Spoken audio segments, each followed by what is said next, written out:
जंगल में एक खौफनाक दिन आया जब जालिम शिकारी सांघा ने अपने हथियार लेकर जंगल में कदम रखा। जानवरों को मारने, पकड़ने और खौफजदा करने लगा। ये जंगल अब मेरा है। कोई भी जानवर नहीं बचेगा। या तो मेरा गुलाम बनो या शिकार। खरगोश, तोते, हिरन सब खौफ से छिप गए। शिकारी दिन दिहाड़े पकड़ धकड़ करने लगा। जंगल के कोने में सब जानवर इकट्ठे होकर बात कर रहे थे, मगर हर चेहरे पर खौफ था। आज शिकारी ने हमारे 3 दोस्तों को पिंजरे में कैद कर लिया। अगर हमने कुछ ना किया तो कल हम भी पकड़े जाएंगे। मैं तो अपनी दुम के साथ उड़ जाऊंगा, मगर लंबी नहीं, वो तो छोटी है। तभी झाड़ियों के पीछे से एक आवाज आई। चालाक और पुरएतिमाद लोमड़ी बीबी आ चुकी थी।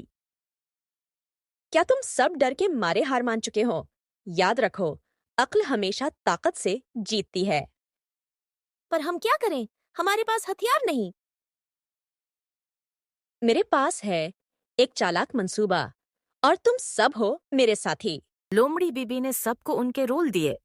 बंदर, तुम ज्यादा से ज्यादा शोर मचाओगे ताकि सांघा उलझ जाए। वाह, शोर मेरा खास फन है। गुलहरी तारा, तुम छपकर जासूसी करोगी और हर हरकत की खबर दोगी।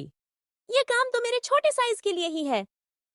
हाथी रामो और भालू मामो, तुम आखिर में शिकारी को काबू करोगे। अगले दिन सांघा फिर जंगल आया, मगर इस बार कुछ अजीब हो रहा था। हर तरफ से आवाजें आ रही थीं। सांघा आ रहा है, सांघा जा रहा है। ओह, सांघा गिर गया। ये कौन चीख रहा है? कहाँ है? कुछ नजर नहीं आ रहा।